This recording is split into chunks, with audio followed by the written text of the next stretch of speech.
가슴이 막 무너지고 힘들 때 그래도 누가 있지, 누가 날 위해서 기도하지, 그러면 살만합니다. 육교 위에 서서 밑으로 서울과 인천을 지나가는 지하철 열차들이 계속 지나가는 걸 보면서 요번에 뛸까 요 다음에 뛸까 그럴 때가 있었습니다. 제 인생에. 죽는 게 사는 것보다 낫겠다 그러고서 이렇게 쳐다보고 있는데 그 생각이 났습니다. 지금 감사합니다. 하나님께 마음을 올려주셔서 고맙습니다. 전 아버지가 이북 사람이고 어머니가 충청도 사람입니다. 제가 고향이 어디냐 그러면 제가 충남 서산에서 태어나서 충청도라고 말하면 아무도 안 믿습니다. 그 충청도 사람들이 갖고 있는 패턴이 있잖아요. 말이 느리고 좀 순해 보이고, 근데 제가 말이 느리지도 않고 딱딱 부러지고 별로 순한 것 같지도 않고, 아버지가 이북 사람입니다. 혈혈단신 혼자 남하를 하셨기 때문에 어린 시절에 아버님은 돌아가셨고 아버님 쪽에 대해서는 제가 알 수 있는 게 아무것도 없습니다. 간혹 아버님과 교제가 있으셨던 분들이 저한테 툭툭 던져주는 그 파편 조각 같은 게 제가 알고 있는 아버지의 전부입니다. 아버지는 제가 4살 때 돌아가셨으니까요. 근데 그 중에 하나입니다. 와라 그래서 갔더니 이북이 고향인 분들은 다 이해하실 겁니다. 뭐 얘기하다가 이제 아버님 친구분의 친구 이렇게 앉으면 얘가 누구 자식이야 뭐 이제 이런 식으로 얘기하면 넌 고향이 어디냐, 이제 네 고향이 어디고, 이제 북한 사람들의 특유한 사투리가 있습니다. 제가 충청도대로 아주 눈을 부른 이놈 자식, 아버지 고향이 네 고향이지.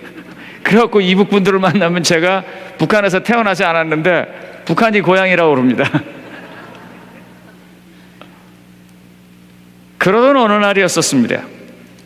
오라 그래서 갔더니 아주 추운 겨울, 굉장히 추운 겨울이었었는데 김치에다 국수를 말아주는 거예요. 응답하라 뭡니다. 그거 1800 몇 년입니까? 하여간 이걸 먹는데 이빨이 떡떡떡떡 하는 거예요. 이거 하도 추워갖고. 그러면서 본인들끼리 얘기를 하는 겁니다. 그때 우리가 톡에 뭐 이만큼을, 나는 추워 죽겠는데 더 먹으라고, 야 더 먹으라고.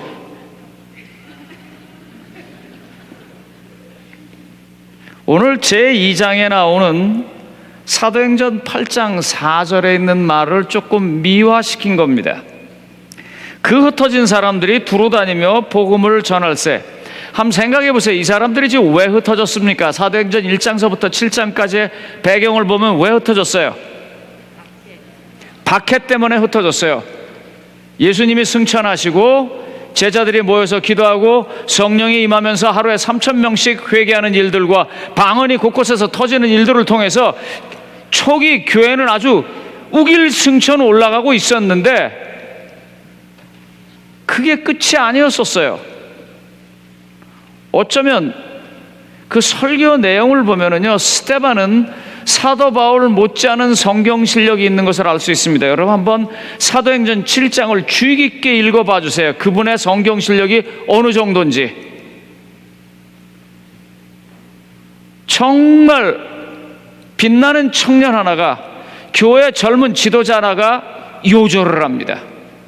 거기서 그치지 아니하고 이제 그리스도인들을 색출해내는 작업들이 공식적으로 벌어지기 시작합니다. 그래서 이제 도망을 간 거예요. 그러니까 잘 챙겨가 갔겠어요?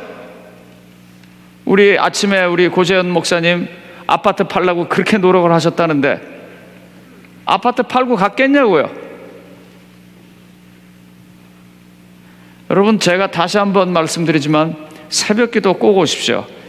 기독교의 복음의 진수에 대해서 이야기하고 있고, 그것이 없으면 지금 두째 시간인 이 강의를 할 수가 없습니다. 거기에 연결돼서 가는 것이니까요. 제가 들으면 들을수록 하나님이 먼저 준비해 놓으신 걸 많이 느낍니다. 그런데 이 사람들이 그렇게 도망갔으면 어떻게 얘기를 해야 돼요? 빨갱이가 믿고 내 재산을 수탈해간 그놈이 믿고 분이 가득해야 되는데, 이 사람들이 다 돌아다니면서 지금 어떻게 하고 있다고요? 흩어져서 복음의 말씀을 전하고 있습니다. 뭐길래 도대체, 그게 뭐길래 이렇게 될까요? 제가 그 어르신들을 이렇게 보면은요, 특별히 이 함경도 쪽하고 평안도 쪽이 좀 달라요. 함경도 쪽은 조금 더 맵고 평안도 쪽은 그렇게 맵지 않습니다. 물김치가 나오는데 조금 달라요. 거기다 국수를 말아 잡수시면서 행복해 하시는 거예요. 그 순간만큼은. 복음은요, 사람의 본질을 끄집어내서 그 사람을 행복하게 하기 때문에 상황이 어떻게든지 상관없이 그 사람을 잡아 세웁니다. 여러분들 이 파일을요, 제가 그 월마트에 가서 하나에 25전씩 주고 사왔어요. 220개를 만들었습니다. 근데 재미난 일이 하나 있어서 말씀드릴게요. 그런 게 복음인 것 같아요. 이 동양 사람들, 특히 한국 사람들에게 수학은 그렇게 어려운 게 아닙니다.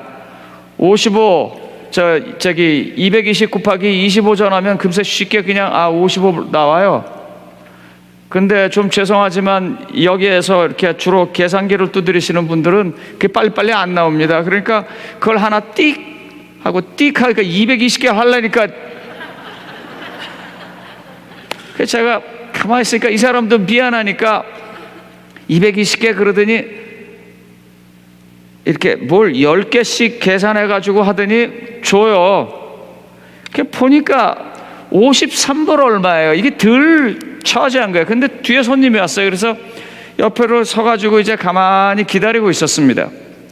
근데 이 손님이 또 그 이야기 좋아하시는 어떤 아주머니세요. 그래서 둘이서 계속 얘기를 하는 거예요. 나는 지금 마음이 급해 죽겠는데 빨리 가서 일을 해야 되는데, 한참 서 있으면 한 15분은 서 있었던 것 같아요.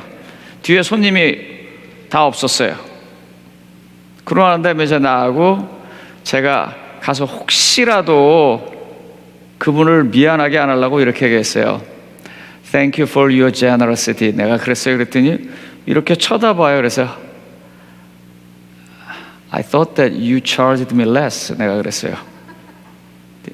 그래요? 그러더니 아니래요. intentionally 그랬대요. 계산하기가 힘들어서 그냥 50개 하고 200개 하고 뭐하고 이렇게 해서 한 거예요.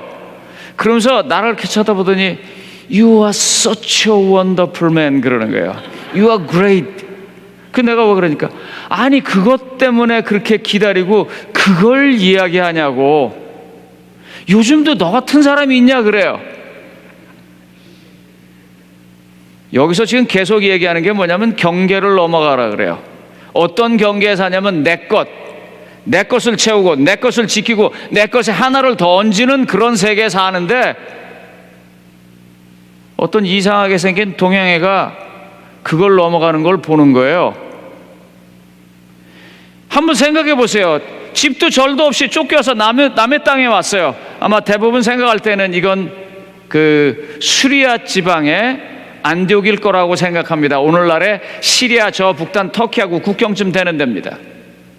그게 얼마나 힘들겠어요. 저 미국에 제일 먼저 와가지고 제일 힘들었던 게 뭐냐면요, 어디서 뭘 파는지를 몰라갖고 힘들었어요. 웃기는 얘기 하나 할까요? 조그만 애가 오더니 저한테 갑자기 Do you have the time? 그래요. 와우, 한국에서 이거 어떻게 배운 영어예요? 너 시간 있냐 그 소리예요. Why? 그랬어요 내가. 그랬더니 또 Do you have the time? 그래요. 그래서 Why you ask me? Do you have the time? 그러더라고요. 그때서 What time is it now? 이 소리구나. 콩그리시의 진면목을 제가 보였죠. 거기서요. 얼마나 힘들었는지 몰라요. 비자 다 받고 교회에서 다 도와주고 친구들이 도와주고 모든 게 다 갖춰 있음에도 불구하고 객지는 그렇게 힘든 거예요. 그래서 흔히 뭐라 그럽니까? 아이고, 내가 이민와서 처음에 산 거 지금 책으로 쓰면 몇 권은 써도 될 거야. 그런데 책을 뭘 쓰셔야 되냐면요, 복음을 쓰셔야 돼요. 두루 다니면서 복음을 전하더라. 제가 궁금한 거는요, 여기 여러분들 이미 제가 결론을 내놨어요. 여기 보면 본교 성경 주석 사도행전 100, 이거 그냥 읽어보세요. 이게 결론이 다 나와 있으니까. 근데 왜 하나님이 그랬을까 하는 겁니다. 왜 이렇게 아파트를 안 팔리게 했을까? 예? 왜 스데반은 죽고 왜 사람들은 쫓겨나가는데도 Where's my God? 내 하나님은 어디 계시게 그냥 놔두냐 그 말입니다.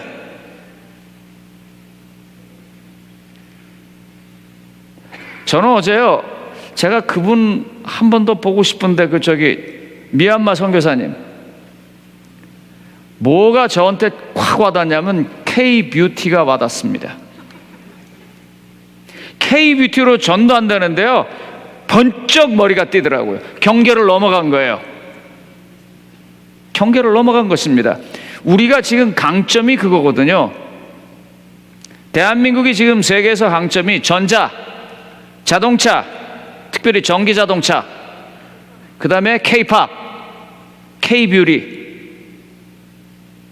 이거 다 주님 것입니다. 주님의 일을 위해서 써야 돼요. 이게요, 하나님의 일을 사용하는 일에는 한계가 없습니다.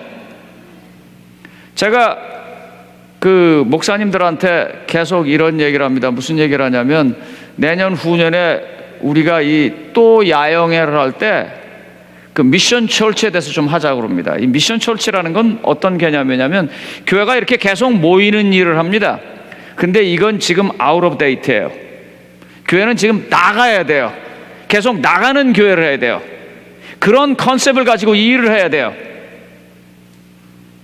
뭐든지 다 쓸 수 있어야 합니다. 좀 안타까운 얘기를 한다면요, 이 변화에 대해서 가장 빠른 집단을 상인 집단이라고 합니다. 여러분들 한번 가보세요. 한국에 가셔서요, 동대문 시장이나 명동에 한번 가보십시오. 거기 계신 분들이요, 중국말, 일본말 다 하십니다. 예전에 저희 때는 그분들이 소위 이태원에서 하는 그 이상한 영어로 관광객한테 물건 팔았어요. 그런데 지금 미국 관광객보다 한동안 일본 관광객이 많이 올 때 일본말 스미마생 이러면서 하고요, 지금은 중국말로 다 합니다.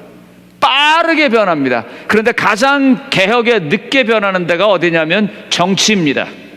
정치하는 사람들 진짜 안 변하는데, 그 사람보다 약간 더 뒤에 있는 사람들이 종교계입니다.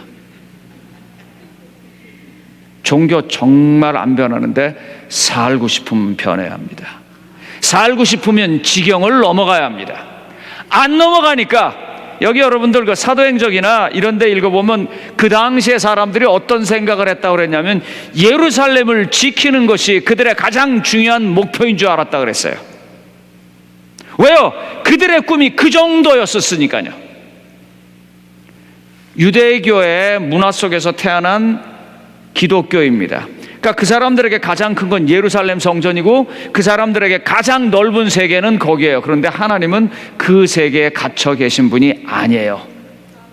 예수님이 이 땅에 오실 때요, 왜 그렇게 죽었냐 하면, 유대인만을 위해서 유대인의 임금으로 됐으면요, 보리떡 5개와 물고기 2마리로 5,000명 먹이고 난 다음에 확 뒤집어 놓고 그냥 끝냈으면 됐어요. 그분은 유대인 임금으로 살 수 있었다고요. 그런데 그분이 왜 그걸 거절했어요? 그분의 세계는 로마로, 그분의 세계는 저 서바나로, 그분의 세계는 온 세계로 가야 했어요.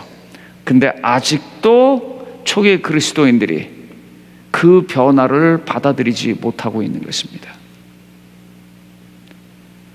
내일 모레 글피 수도 없이 얘기하겠습니다만, 재림교회의 변화의 속도가 어떻다고 생각하십니까? 제가 오늘 일부러 빨간 넥타이를 메고 왔습니다. 애신이 유진에게 이렇게 말합니다.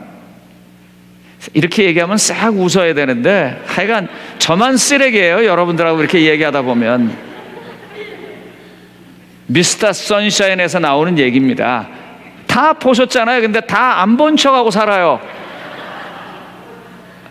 감사합니다.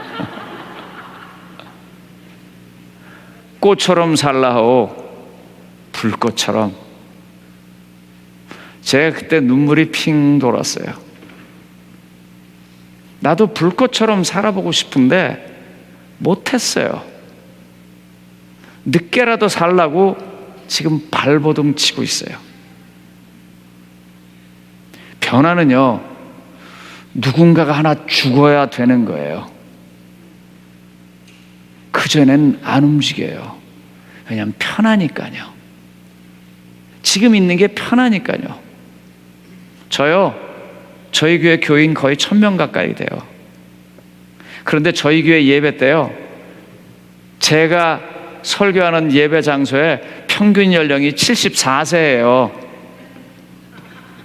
평균 연령이요. 그래서 제가 아직도 평균 연령에 못 미쳐요, 저희 교회에서. 그런데 저희 교회에서 예배에 단 한 번도 어린이 설교가 빠지는 적이 없어요. 왠 줄 아세요? 누군가가 우리의 방송을 통해서 예배를 드리고 있는, 그걸 통해서 하나님께 드리는 그 가정 중에 어린아이 하나가 답답할까 봐 꼭 어린이 설교를 넣고 돌리는 거예요. 그렇게 넘어가지 않으면 세상을 바꿀 수 없어요. 그런데 거기에 안주하고 사는 거예요. 그래서 하나님이 드디어 어떻게 해요? 스데반을 선택해서 하나님의 도구로 쓰셔. 어제 얘기한 것입니다. 그리고 이제 사람들을 내보내기 시작합니다. 제가 대학 다닐 때 제일 많이 공부했던 건 교회사였었고 현대신학이었었습니다. 그 당시에 도서관에 있는 책들은 다 읽어본 것 같아요, 그때요. 그래서 사실 대학원도 역사학을 전공하려고 그랬었어요. 그게 관심이 있어요. 특별히 전쟁사에 참 관심이 있어요. 청일전쟁이 말입니다. 1894년에 일어나기 전에 일본 함대와 소위 북양함대가 이제 붙어서 여순 앞바다에서 싸워서 북양함대가 완전히 패퇴합니다. 뭐 그런 건 여러분 구글이나 네이버 같은 데 읽어보면 쭉 나오니까 제가 그걸 일일이 설명할 필요는 없습니다. 그런데 역사를 조금만 더 공부해 보면요, 그 싸움이 있기 전에 이미 진 게 있습니다. 제가 거기 쭉 적어놨으니까는요, 그거 한번 보세요. 1860년서부터요, 일본이 드디어 구미 곽국으로 미국과 유럽으로 소위 말하는 유학생들을 보내기 시작합니다. 60명, 100명, 150명 그러다가요, 어느 해는 1000명 이상씩 보내는 때도 있습니다. 계속 그렇게 보냈어요. 근데 중국도 그 당시에 똑같이 유학생들을 보냈습니다.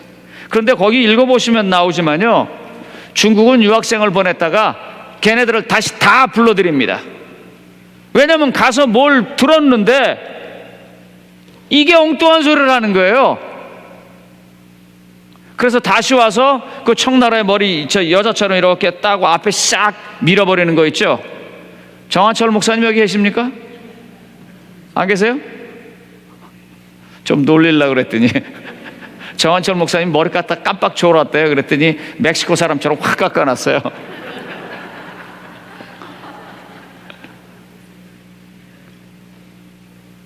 중국에 유학 갔던 아이들은요, 10년 안에 다 불러들여가지고 다시 그 청나라의 사고방식으로 돌려놨습니다. 그런데 반해서 일본 사람들은요, 곳곳에 가서 배워서요, 철도, 전기, 도시 계획, 소위 말하는 근대 국가의 기틀을 다 배워하고 고치기 시작했습니다. 여러분, 어떻게 일본이 청나라와 싸워서 이길 수 있다고 생각하세요? 근데 이겼다고요. 그것도 아주 파죽지세로 이겼어요. 청일전쟁에서요. 왜냐하면 이미 그들은 알을 깨고 나와서 더 넓은 세상, 더 분명한 것들을 보고 그들 속에서 익숙하게 익혔다는 것입니다. 하나님은 거기에 지금 꿈이 있으세요. 하나님은 그런 계획을 가지고 계세요. 제가 제일 조심스럽고 그러면서도 마음속에서 굉장히 노력하고 이 싸움을 싸워야겠다고 생각하는 것 중에 하나는 우리가 우리 교회를 남은 교회라고 부른다는 이 생각입니다. 우리를 남은 교회라고 부르면은요, 우리는 소위 말하는 왕따가 됩니다. 다른 사람들이 우리를 상대 안 해요. 그런데요, 다른 사람들이 우리를 남은 교회라고 부르기 시작할 때부터 우리 교회가 살아남을 수 있습니다. 다른 사람들이 생각할 때 세상 사람들이 다 죽어도 저 사람만큼, 저 집단만큼은 살아남아야겠다라고 믿겨져서 우리를 남겨줄 때, 그때 우리가 남은 교회가 되는 것입니다. 그러려면요, 우리가 죽어야 돼요. 제가 이런 집회를 와서 좀 힘든 부분이 있어요. 뭐가 힘드냐면 기도의 응답을 이야기하고 그 기도의 응답이 이렇게 퍼블리사이즈드, 공개화되기 시작할 때 사람들이 굉장히 아멘하고 기뻐요. 좋은 일입니다. 그런데 대개 그 기도의 응답이 내 필요, 내 가슴 아픈 것, 내 힘든 것, 그 정말 아주 극적이면 더 극적일수록 조마조마하다가 드디어 하고 했을 때 아멘하고 기뻐합니다. 좋습니다. 좋아요. 그런데 그거는요, 하나님의 십자가를 지는 예수 그리스도의 정신을 가지는 못해요. 기도의 응답이요, 어떤 게 돼야 되냐면요, 하나님, 저도 살고 싶습니다. 저도 이 무거운 십자가를 지고 싶지 않습니다. 그렇지만 하나님의 뜻이 이 십자가를 짓는 것이라면 제가 지겠습니다. 내 뜻대로 마옵시고 아버지의 뜻대로 해주십시오 하는 그런 기도가 응답되기 시작할 때 우린 교회가 남은 교회가 됩니다.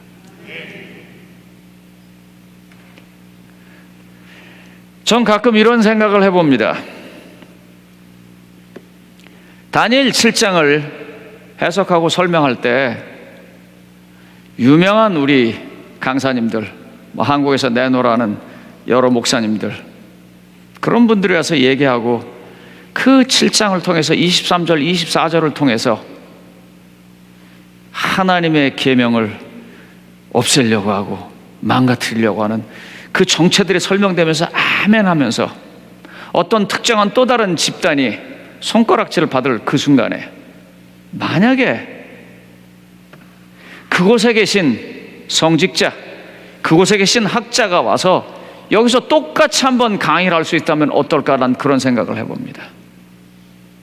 상당히 무리고 상당히 힘들겠지만 그 양쪽을 다 듣고도 우리의 마음속에서 이게 오라 할 때 우리가 살아남을 수 있습니다. 그런데 그렇게 안 하고 일방적으로 여기서 우리끼리 하면 뭐냐면 여긴 그냥 클럽이에요. 우리끼리 행복하고 우리끼리 즐겁고 우리끼리 잘 살 수 있는 클럽이에요. 남가주의 교인이 대략 한 2,000명에서 3,000명 정도 있을 겁니다. 실제로는 2,000명이 안 될 거고요. 아마 명부상으로는 3,000명 이상이 될 겁니다. 우리 재림교인이요. 그 중에 반이 저희 교회하고 리버사이드 교회만 합쳐도 될 겁니다. 그러면 제가 상당히 자부심을 가져야 돼요. 야, 남가주에 있는 반이 우리 교인이야. 나 그 교회 담임 목사야. 제가 한 번도 그런 생각을 안 합니다. 여러분 정말입니다. 왜 안 하는 줄 아세요? 우리가 잘나서 된 게 아니니까요.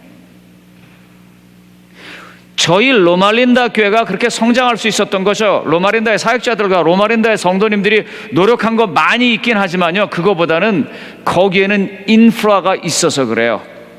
로말린다 병원, 로말린다 대학, 소위 안식일 교인으로서 살아갈 수 있는 인프라가 구성되어 있기 때문에 그게 되는 거예요. 그거 우리가 한 거 아니거든요. 묵동교회요, 태능교회, 사만리교회, 공릉도 교회, 이런 교회들이요, 지금 한국에서 제일 큰 교회에 들어가요. 왜요? 거기 삼육대학 있고 삼육병원 있고 그들이 살아나갈 수 있는 인프라가 깔려 있다고요. 그래서 그만큼 되는 거예요. 다른 데선 죽어라고 해도 안 돼요. 죽어라고 해놓으면 글로 가버려요. 저희 그렇게 많이 장례식 치러도요, 신자가 늘었어요. 왜요? 다른 데서 더 많이 왔거든요. 제가 좋지만 가슴이 아파요. 분명히 저분은 동부에서 훌륭한 장로님이셨었는데, 저분은 남부에서 훌륭한 집사님이셨는데, 저분 떠나면 저쪽 교회 어떻게 될까 가슴이 아파요. 성도님 여러분, 이 와중을 벗어날 수 있는, 이 혼란을 벗어날 수 있는 길이 뭐냐면 지경을 넘어가는 거예요. 지경을 넘어가려면요, 어쩔 수 없이 어떤 것 하나를 잃어버리고 어떤 것을 놓쳐야 돼요. 그걸 안타까워하지 말란 말입니다. 그리고 그게 내가 안 되기를 기도하지 말라고요. 내가 원하는 건 항상 내가 바라는 그 기도가 응답되는 그것만 하다가는요, 뉴스타트 백날 해봐야 뭐예요? 나 조금 몇 살 더 살다가 죽는 걸로 끝나는 거예요. 주님이 원하시는 본어계는 그게 아닙니다. 주님이 원하시는 본어계는요, 죽음 앞에서도요, 무서운 질병 앞에서도요, 하나님만 계시면 지나갈 수 있다고 하는 믿음을 갖는 생각이 뉴스타트인 거예요. 그분이요, 물만 제대로 마셔도 병을 고칠 수 있는 그런 능력이 있는 분이라고 그분이 바라보셔야 되는데, 하루 물 8잔으로 변해버리는 뉴스타트는요, 왕따로 가는 길입니다. 현미요? 좋지요. 하지만 현미 같은 작은 것으로도 건강을 회복시켜 줄 수 있는, 인간을 바꿔놔 줄 수 있는 하나님이 계시다는 걸 알아야지 왜 현미를 바라보냐 말입니다. 왜 알파파고 왜 당근 주스냐고요. 미치고 환장하겠어요. 그럴 때마다요. 그 밑바닥에 가장 깔려있는 게 뭐냐면, 내가 안 죽으려고 발버둥 치기 때문에 그러는데 하나님은 스데반을 죽이는 것입니다. 그리고 초기 그리스도인들을 내보내는 것입니다. 그들을 잃어버리게 하는 거예요.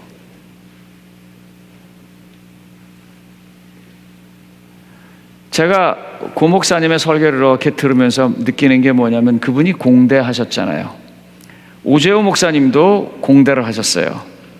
그러니까 그 타고난 바탕이 있기 때문에 설교가 논리적이에요. 그죠? 시너지 효과가 나는 것입니다. 본인이 배웠던 다른 학문과 본인이 배웠던 신학이 합쳐지면서부터 거기에 더 아름다운 효과가 나는 거예요. 여러분, 요즘 대만이 한국의 그 소위 말하는 PPP, 구매력 기준으로 아니면 개인 GDP로 한국을 앞설 거라고 그러고, 한국은 일본을 앞설 거라고 그래요. 근데 재미난 통계가 하나 있어요. 거기 나와 있습니다만 2019년도 미국의 각국 유학생 비교표를 보면은요, 제일 많이 온 나라가 중국, 그 다음에 두 번째가 인도, 그리고 세 번째가 어디예요? 한국입니다. 매번 보면은요, 한국이 유학생이 그렇게 많아요. 그런데 반해서 일본은 거의 오지 않아요. 그렇게 살아온 몇십 년이 지나고 난 다음에 일본이 한국에게 추월당하기 시작하고 있어요.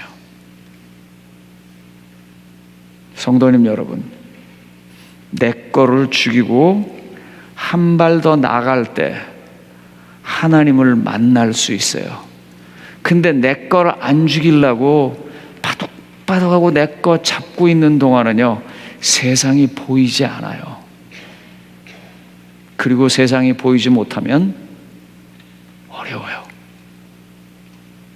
전 요번에 이 집행부가 선교사들을 배치한 것에 대해서 아주 탁월한 선택이라고 생각합니다. 지경을 넘어서의 이론은 아무 의미가 없습니다. 지경을 넘어간 사람들이 우리한테 와서 보여줘야 되는 것이고, 여기서 앉아서 듣고만 가시는 것은 아무 소용이 없습니다. 어제 공부할 때 뭐라 그랬어요? 이 공부의 목표가요, 전도자가 되는 것이라 그랬어요. 지경을 넘어가 보는 것입니다.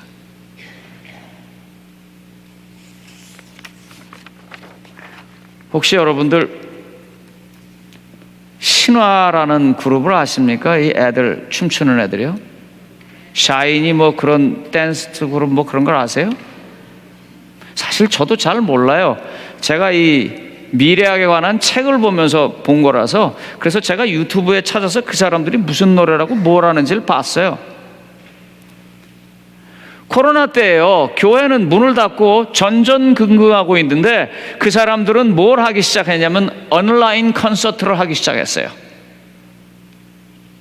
그래서 온라인 콘서트를 했는데요, 콘서트에 참여한 사람이 16만, 200만, BTS가 했을 때는 뭐 몇억.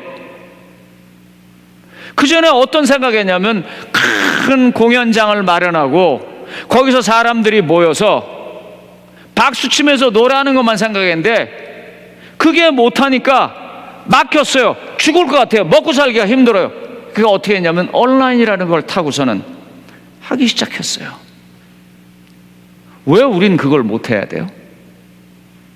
우리도 그걸 할 수 있잖아요.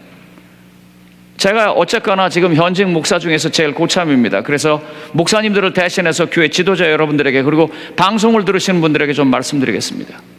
목사님들이요, 설교를요 단상에서 인퍼슨으로 하는 준비를 해주셨잖아요. 여러분들이요, 마이크도 준비해 주셨고 교회도 준비해 주셨고 다 했는데 방송을 통해서 할 수 있도록 방송 장비도 좀 갖추시고 공부할 수 있도록 기회도 좀 허락해 주세요.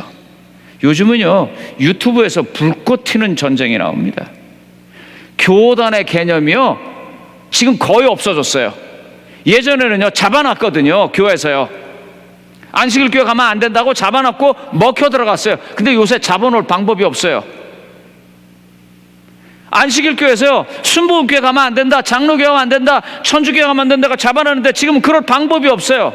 좋은 글만 있으면은요 법정 스님 얘기도 듣고 무슨 신부님 얘기도 듣고 뭐 어디 코미디언보다 더 재밌다는 장경동 목사 설교도 듣고 요즘 교인들이 다 그렇게 살아요. 그래서 좋은 말씀이고 질이 좋은 거면 막을 길이 없어요. 그럼 어떻게 해야 돼요?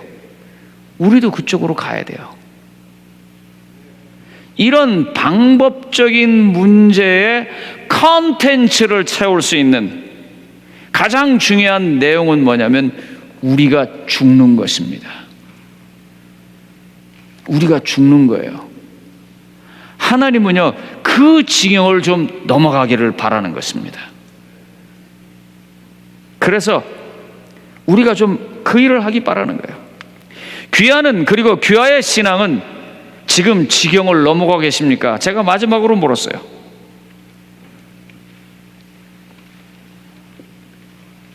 조그만 간증 하나 하고 얘기를 마치겠습니다. 저희 교회에서 지난 7월 14일 날 하루 종일 기도하는 기도의 날을 잡았습니다. 아침부터 저녁까지 이제 점심을 같이 먹으면서 말씀 보고 기도하고 말씀 보고 기도하고 쭉 얘기를 했어요. 그리고 몇 가지 제가 이야기를 했습니다. 여기서 또 한 번 하겠습니다. 제가 볼 때는 기도를 정확하게 개념을 잘 못 잡으시는 것 같아요. 먼저 기도는 무엇입니까? 엘렌 화이트는요 실물 교열에서 기도는 신령한 과학이다 그랬어요. 나중에 이게 왜 과학인지 설명하겠습니다. 그리고 기도는요 하나님과의 소통입니다. 우리 얼굴은 아는데 이름이 이제 제가 치매 초기라서 그러니까 이해하십시오. 우리 오렌지왕께서 오신 집사님, 박혜경, 해숙, 집사님, 우리 저 변호사님이신 김 장로님하고 이제 부부신데 김진정 장로님,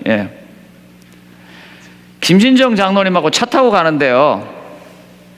차 타고 이제 서부야행에 오느라고 쭉 오는데 김진정 장로님이 계속 사무실에서 무슨 일이 있었고 장로님 제 변호사시니까 변호사로 법정에서 무슨 일이 있었고 그래서 종일 얘기하는 거 듣고 오면 좋으세요, 나쁘세요? 피곤하죠? 그러면 어떻게 해요? 웬만하면 피하려고 그래요. 근데 여러분들 기도하는 거 한번 좀 생각해 보세요. 하나님이 피곤할 것 같다는 생각 안 드세요?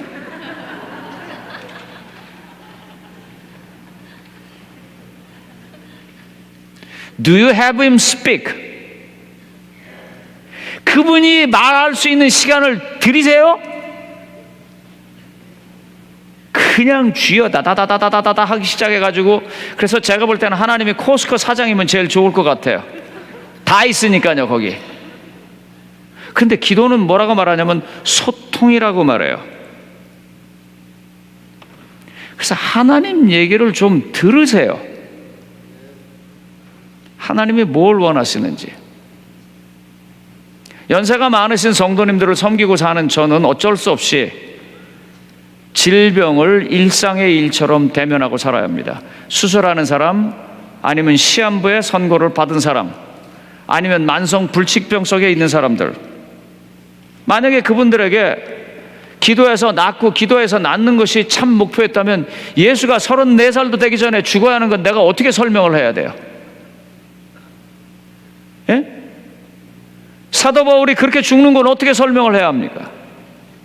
하나님은 그걸 원하지 않아요. 들어보면 하나님은 뭐라고 말씀하시냐면 그 아픔조차도, 그 질병조차도 하나님을 만나는 도구로 써주기를 바라는 거예요. 그래서 그것 때문에 하나님께 영광되어지기를 바라는 거예요. 그래서 첫째, 기도는요, 소통이고요. 기도는 하나님의 말씀을 듣는 것입니다. 공개석상에서 기도할 때 엘렌 화이트 여사는요, 제가 그거 뽑으려면 수십 개 뽑을 수 있습니다. 아주 뭐라고 말하냐면 제발 좀 간단하게 기도하라고 그럽니다. 시처럼 아름답게 하시는 분들 죄송합니다. 간단하게 하십시오. 준비 안 하고 뭐 걸어가신 뭐 말도 안 되는 접두사 대개 붙이시는 그런 기도 간단하게 하십시오. 요점만 분명하게 하십시오. 공개석상의 기도는 그렇게 하시는 것입니다.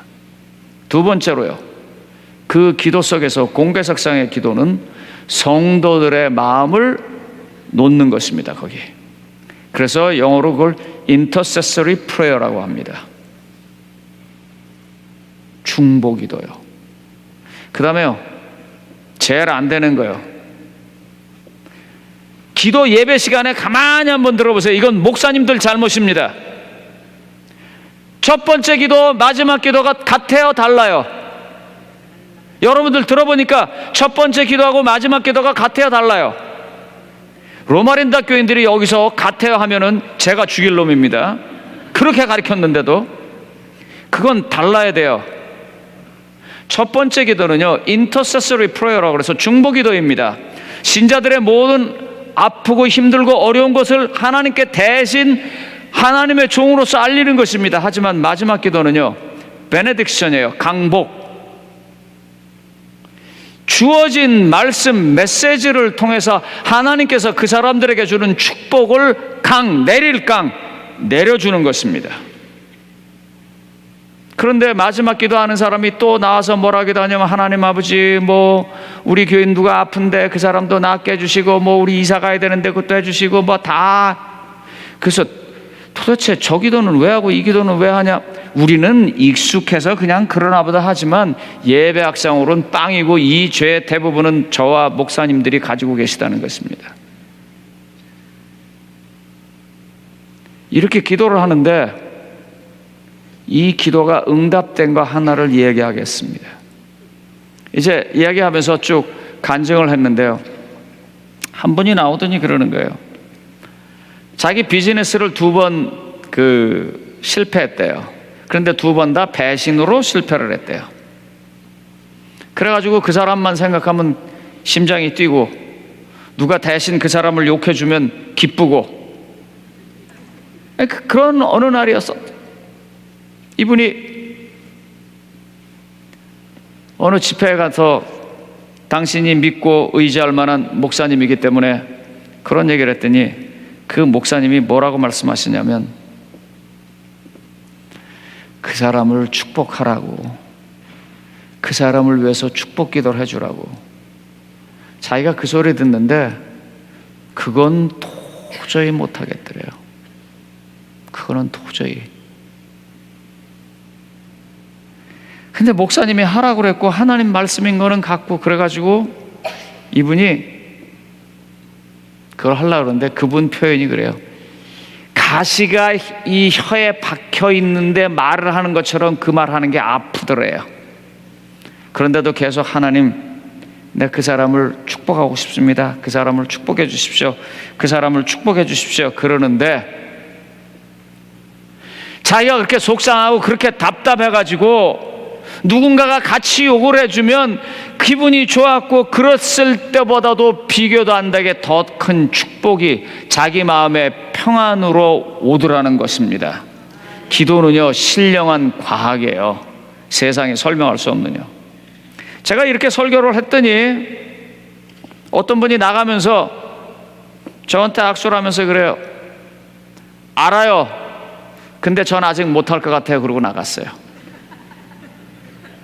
제가 그분이 왜 그런지 알거든요. 그분 마음에 정말 힘들고 어려운 게 있는 걸 알거든요. 하나님께서 그분을 도와주실 거예요. 그 도와주는 장면이 여기 나옵니다. 사도행전 10장 16절로 17절과 11장 17절로 20절에 보니까 무슨 일이 있습니까? 이런 일이 3번 있은 후, 페이지 10페이지입니다. 이런 일이 3번 있은 후 그 그릇이 곧 하늘로 올라가 가니라. 베드로가 어떻게 해요? 뭘 하고 있어요 지금요? 갑자기 뭐가 내려와요. 요즘 말로 말하면 랍스터가 내려오고, 요즘 말로 말하면 양장피가 내려오는 거예요.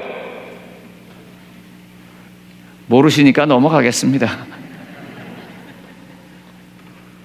그 베드로가, 네, 이런 거 먹어본 적이 없습니다. 내가 정결하다고 하면 정결한 거야. 먹어. 3번 그 일 있고 난 다음에 고넬료가 사람이 오고 베드로가 드디어 뭘 하기 시작합니까? 지경을 넘어갑니다. 자기 걸 버리는 거예요. 뭐요? I'm one of the chosen people. 난 선민 중에 하나야. 그걸 버리는 것입니다. 그리고 이방인 백부장에게로 가는 것입니다. 성도님 여러분, 다시 한번 질문하겠습니다. 귀하는, 그리고 귀하의 신앙은 지경을 넘어가고 계십니까?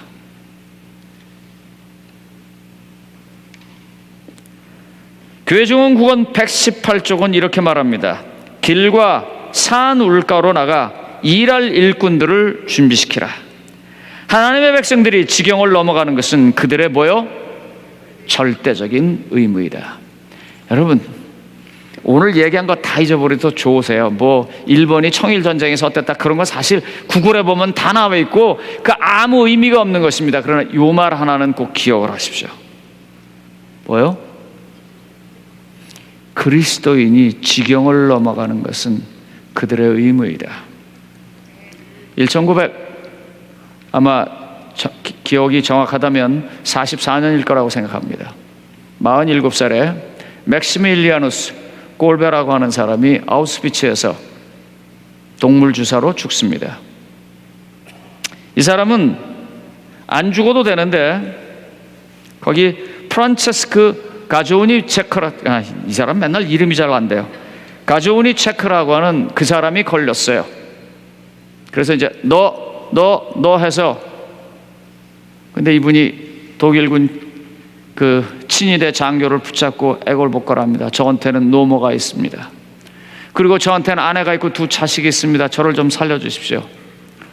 그때 맥시밀리안 골베 신부가 나옵니다. 그리고 말합니다. 저는 카톨릭의 사자입니다. 결혼하지 않아서 아내도 없습니다. 그러니 자식도 없습니다.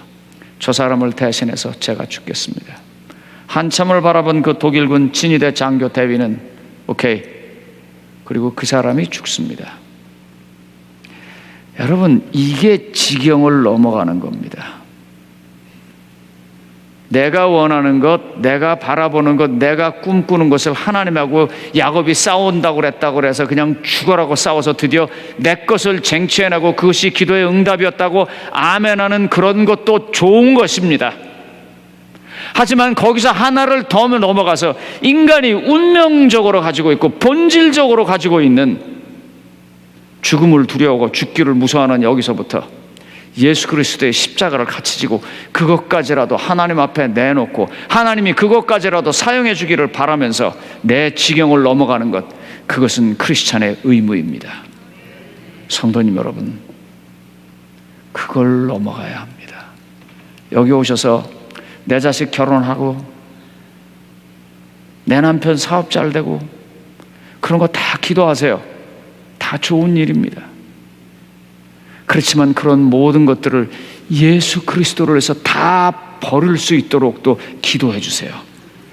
그것이 예수 그리스도를 위해서 사용되었을 때 기쁜 마음으로 내놓을 수 있는 것들을 위해서 기도해 주세요. 그게 지경을 넘어가는 것입니다.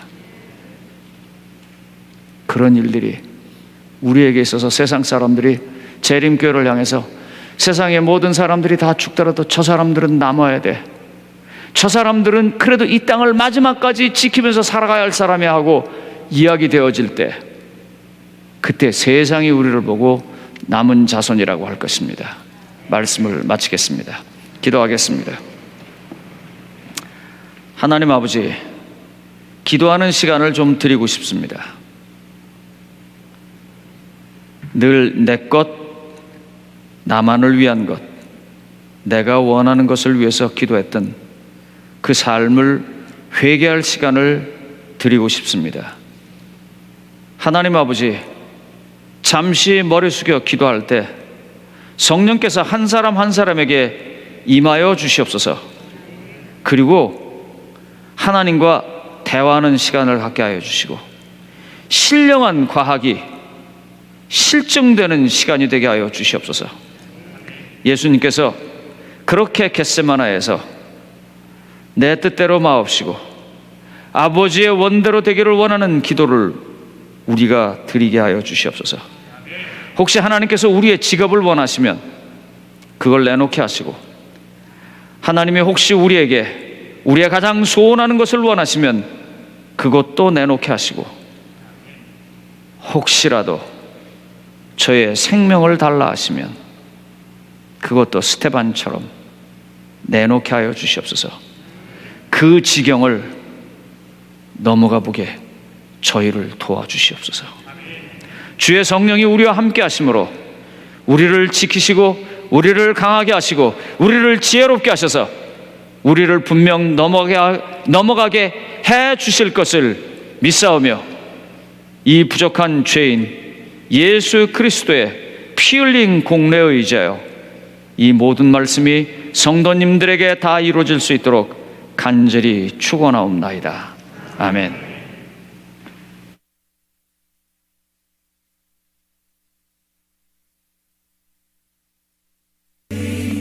By day, by day, by day, day by day, and with each passing moment, by day, strength I find to meet my trials here, day by day, trusting in my Father's wise bestowment. By day, I've no cause for worry or for fear. By day, He whose heart is kind beyond all measure gives unto each day what He deems best. Loving day, that's part of pain and pleasure. By day, mingling toil with peace and with rest. Day by day, by day, by day, by day, by day, by day. Help me then, in every tribulation, by day, so to trust by promises, oh Lord. Help me to trust in you, that I lose not faith's sweet consolation. By day, offered day within thy holy word. Day by day, help me and toil and trouble meeting, there to take as from a father's hand. One by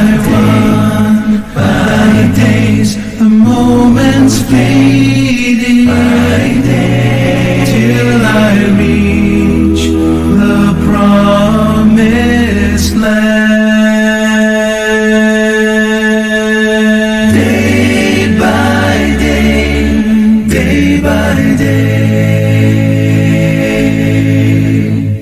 day by day, day by day, day by day, day by day.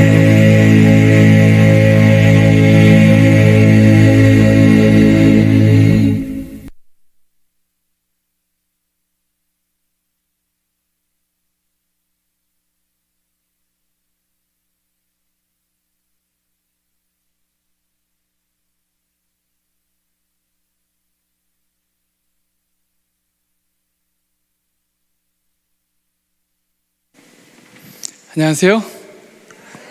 네, 자, 여러분 대단하시네요. 새벽부터 저녁 늦게까지 이렇게 함께 앉아 계시는 모습 보니까 벌써 지경 넘고 계시네요.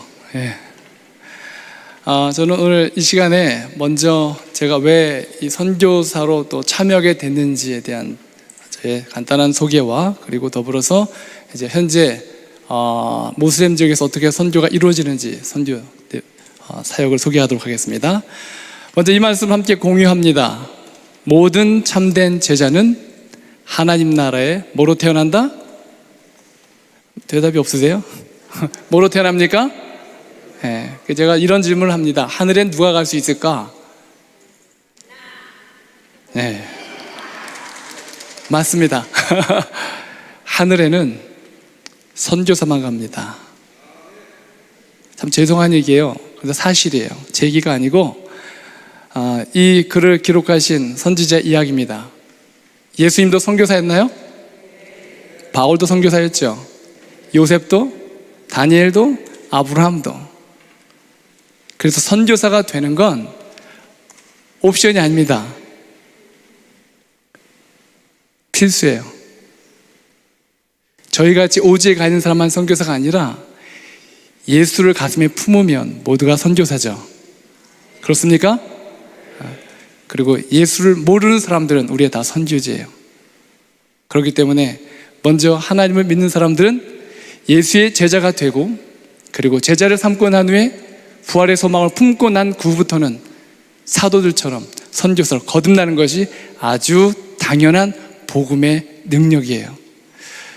저도 이런 고민을 하면서 제 시간을 오랫동안 어떻게 하면 우리 성도들과 청년들이 하나님의 제자로 준비되고 또 저도 그렇게 준비되면서 제자를 삼을 수 있을까? 그리고 내가 있는 곳을 어떻게 선교지로 만들 수 있을까? 이것을 늘 고민하면서 살았죠. 그래서 설명드렸다시피 또 천명 선교사 운동이나 그리고 또 제자 훈련 여러 가지 사역들을 제가 하게 되었습니다. 보이시나요? 제 PPT가? 예. 다음으로 넘겨주시고요. 특히 요한복음 14장 12절은 제가 선교사로 지원하게 된 아주 중요한 요인이 되는 성경줄이었습니다. 우리 함께 읽어볼까요? 시작. 내가 진실로 진실로 너희에게 이르노니 나를 믿는 자는 나의 하는 일을 저도 할 것이요 또한 이보다 큰 것도 하리니 이는 내가 아버지께로 가매니라. 제가 이 대학원 생활을 하면서 공부를 하면서 여러 도전을 받게 됐습니다. 그 중에 도전은 뭐냐면 말씀이 내 마음에 살아 움직여야 된다는 그 도전이었어요. 그래서 저는 말씀을 보면 이 말씀이 그 있는 그대로 문자 그대로 제 삶에 실현되는 걸 제가 원하고 그렇게 살았습니다. 그런데 이 말씀이 저한테 너무나 큰 충격을 줬습니다.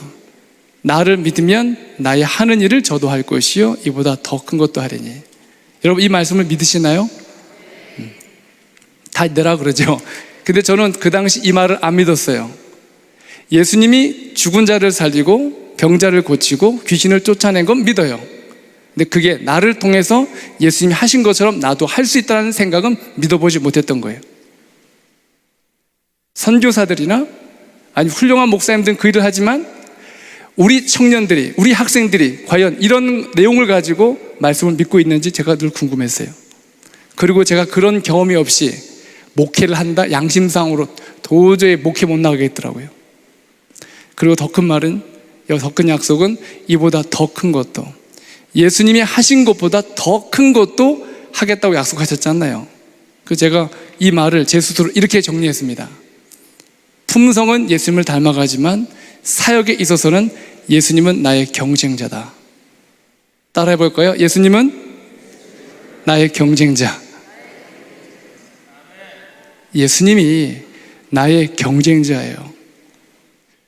초대교회에 있었던 성령의 역사 이후에 예수님이 하셨던 일보다 더 큰 일을 제자들이 했습니다. 죽은 자를 살렸고요. 사람 베드로가 지나가면 그림자라도 덮이면 병이 나을 거라고 믿었어요. 손수건과 앞치마를 갖다가 얼굴에 덮기만 해도, 몸에 덮기만 해도 병이 나았어요. 그러면 이런 경험을 내가 하고 있느냐예요. 그렇지 않고 단에 선다는 건 양심상으로 도저히 제가 용납이 안 되더라고요. 그래서 천명선교사를 지원하게 된 거예요. 천명선교사를 참여하고 우리 여기 있는 선교사들처럼 1년 동안 선교 봉사를 하면서 살아계신 하나님의 역사를 제가 경험하게 됐어요. 그리고 나중에 하나님이 제 인생을 바꿔놓기 시작했어요. 작은 경험이지만 내 시간과 마음을 내려놓고 온전한 마음으로 하나님께 드렸던 그 1년의 헌신의 시간이 제 인생을 완전히 바꿔놨습니다. 그리고 나중에 희한하게 하나님은 이렇게 어떤 순종과 헌신이 있고 나면 그 다음에 더 큰 순종과 헌신의 기회를 주시더라고요. 말씀을 통해서. 근데 말씀을 한참 묵상하는데 말씀에 예수님의 40일 금식 기도가 제 마음에 충격이 왔어요. 왜 하필이면 40일 동안 금식 기도를 하셨을까? 3일도 아니고 7일도 아니고. 예수님은 40일 금식 기도하면서 33세에 죽기 위하여 자기의 신성을 인성에 감춰 놓으셨어요. 이 엄청난 충격적인 기도 내용을 보면서 그렇다면 나도 33세 되면 예수님의 길을 따라가야 된다라는 생각을 하게 됐죠. 쉽지 않은 기도 내용이죠. 그때 제 나이가 28세였거든요. 그러면 앞으로 5년 후에 저도 십자가를 지고 모든 걸 버려야 되는, 예수님의 길을 따라가야 되는 그런 성령의 음성을 주셨어요. 그래서 기도했습니다. 하나님, 33세 되면 제 모든 것들을 비울 수 있는 용기와 길을 열어주십시오. 그리고 난 33세 1월 31일 제 생일날 안수를 받았어요. 그리고 휴직을 했습니다. 다들 미쳤다고 그랬죠. 그리고 인도네시아 오지로 가기로 결심을 하게 된 거예요. 당시 일본에서 와서 사역해달라는 요청도 있었습니다. 그러나 일본은 가실 분들이 많잖아요. 그런데 제2의 아마존이라는 파푸아 오지로 들어갈 사람은 없더라고요. 그 당시 그곳에서 봉사했던 청년들이 와서 봉사해달라는 요청이 있었습니다. 그래서 휴직을 하고 비행기를 타고 떠나게 됐습니다. 비행기를 탔는데 하나님께서 제 마음속에 이런 질문을 하시는 거예요. 지성배, 너 어디 가니? 네, 그 오지 파푸아에 선교하러 갑니다. 천명선교사 훈련단 세우러 갑니다. 이런 질문이 3번이 반복이 됐어요. 제 마음속에. 첫 번째 대답은 오지에 갑니다. 두 번째 대답도 오지에 갑니다. 세 번째 대답은 제가 뭐라고 대답했냐면 인도네시아 전역에 복음을 전하러 갑니다. 제가 그러고 웃었어요. 인도네시아는 섬이 14,000개입니다. 언어가 450개예요. 언어도 되지 않는 제가 그곳에 가서 인도네시아 전역에 복음을 전한다? 말도 안 되는 이야기죠. 그런데 마음은 평안했어요. 그리고 자카르타에 도착하자마자 저는 비자 수속을 밟아야 되기 때문에 다른 사람들은 학생 비자나 아니면 사업 비자로 들어옵니다. 근데 저는 휴직인 상태라 제가 월급을 제가 교단에서 받는 것이 아니었어요. 제가 어떻게든 제가 알아서 해결해야 되기 때문에 저는 무조건 선교사 비자를 받아야 됐어요. 당시 모든 선교사들은 다 관광 비자로 사역을 하고 있었습니다. 그래서 항상 문제가 많았는데 저는 오지에 들어가면 전기도 안 되고 전화도 안 터지기 때문에 비자 문제가 생기면 저는 불법 체류자가 돼요. 어떻게든 선교사 비자를 받아야 됐습니다. 그래서 제가 고민하고 이제 현지 그 내무부에 들어가서 비자 신청을 하기 위해서 갔는데 어떻게 비자를 받는지 모르니까 들어갔더니 저보고 가서 당신을 초청한 기관에서 초청장을 받아오라는 거예요. 근데 저는 인도네시아 연합회가 저를 초청한 것이 아니어서 제가 휴직을 하고 갔기 때문에 현지 사람들은 제가 누군지도 몰라요. 그래서 제가 어떻게 할까, 어떻게 받을까 고민하고 이제 자카르타 연합회 엘리베이터를 타고 이제 사무실을 올라가는 중이었습니다. 2층에서 문이 열리더니 한 여자분이 들어와요. 그리고 저를 쳐다보면서 당신 왜 여기 있어요? 이러는 거라서 저 아세요? 네. 우리가 어디서 봤죠? 어젯밤 꿈속에서. 네? 어젯밤 꿈속에서 당신이 나타났는데 얼굴에서 빛이 환하게 비치더라는 거예요. 그래서 잠에서 깼는데 어떻게 당신이 지금 이 안에 있냐, 엘리베이터 안에. 그때 그분이 하는 말, 제가 무엇을 도와드릴까요? 이러는 거예요. 제가 비자 문제가 있습니다. 이런 어려움이 있습니다. 그분 하는 말, 당신은 가서 선교만 하십시오. 모든 비자에 들어가는 비용 그리고 모든 절차는 자기가 다 알아서 해결하겠습니다. 그리고 선교지 생활 마치는 5년 동안 그분의 도움으로 비자 문제 없이 하나님 사역을 하게 됐어요. 하나님 살아계십니까? 지경을 넓히기 위해 한 발짝씩 나갈 때 하나님은 길을 열고 계셨어요. 그리고 난 후에 비자를 받고 제가 이제 파푸아 오지로 들어가야 하는데 문제는 선교사들을 어떻게 모으냐는 거예요. 그 오지를 다니면서 청년들을 모아야 되는데 제가 갈 수 있는 여건이 되지가 않아요. 그래서 여기 사진에 보이는 스티븐 디케 목사님이라고 당시 선교 부장님인데 이분을 찾아갔습니다. 일요일날 아침에 그분을 찾아가서 이런저런 선교 사업을 하려고 하니까 도와주십시오. 그런데 7시에 그 집에 찾아가서 기다리는데 그분이 늦잠을 자고 나오셨어요. 그리고 제가 소파에 앉아있는데 나오시면서 저에게 어디서 왔냐 질문도 없어요. 그냥 계속 머리를 극적극적 거리면서 이상하다. 무슨 일이 있었습니까? 또 이분이 이상한 얘기를 하는 거예요. 꿈 얘기를 하는 겁니다. 어젯밤에 꿈을 꿨는데 꿈속에서 화인 여사를 만났다라는 거예요. 근데 화인 여사가 모여있는 사람들에게 종이를 나눠줬는데 이 스티븐 디케 목사님이 적어낸 이름 종이만 돌려주면서 스티븐 디케, 당신의 이름이 스티븐 디케인데 왜 이름을 이렇게 적었어 하고 돌려주더래요. 그 종이를 받아보니까 자기도 모르는 이름이 적혀 있는 거예요. 뭐로 적었는데요? MM으로 적었다라는 거예요. 제가 그 MM이란 말을 듣는 그 순간 소름이 쫙 돋았어요. 그리고 제가 그분의 꿈을 해석해 드렸어요. 목사님, MM은 미셔너리 무브먼트의 약자입니다. 그분이 깜짝 놀라면서 당신 누구야? 제가 MM입니다. 제 이니셜이 MM이거든요. 1000 Missionary Movement. 그래서 MM이에요. 당신 여기 왜 왔어? MM 하러 왔습니다. 내가 뭘 도와주면 돼? MM 같이 합시다. 제가 청년들이 필요하다고 그랬습니다. 그분이 걱정하지 말고 당신은 오지로 들어가라고. 내가 교회마다 다니면서 청년들을 모아 보내겠다. 그리고 또 뭘 도와주면 될까? 선교사들을 훈련시켜 파송하면 그들에게 줄 월급이 필요합니다. 걱정하지 마십시오. 제가 교회 다니면서 모든 성도들 한 가정씩 1000루피씩 매월 모아서 우리가 선교사 월급을 지급하겠습니다. 그리고 또 뭘 도와줄까?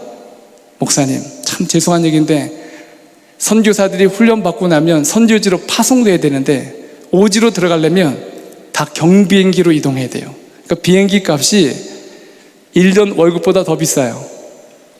그것도 가능할까요? 걱정하지 말라고.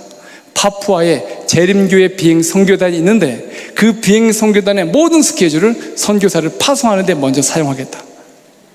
하나님 살아계십니까? 선교사들은 하는 게 없어요. 저희는 구경꾼이에요.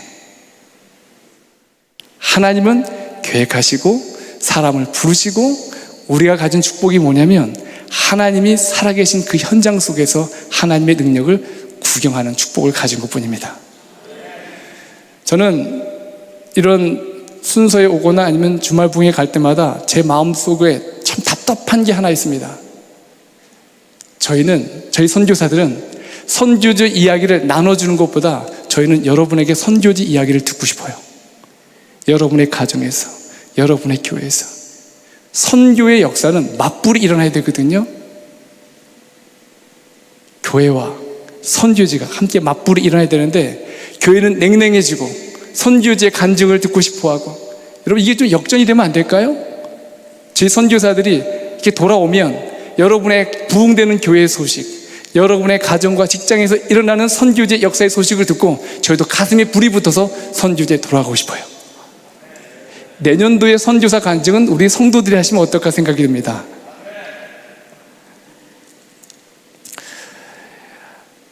우리 여기 있는 말씀 잠깐 보겠습니다. 대저 하나님의 모든 말씀은 능치 못하심이 없느니라.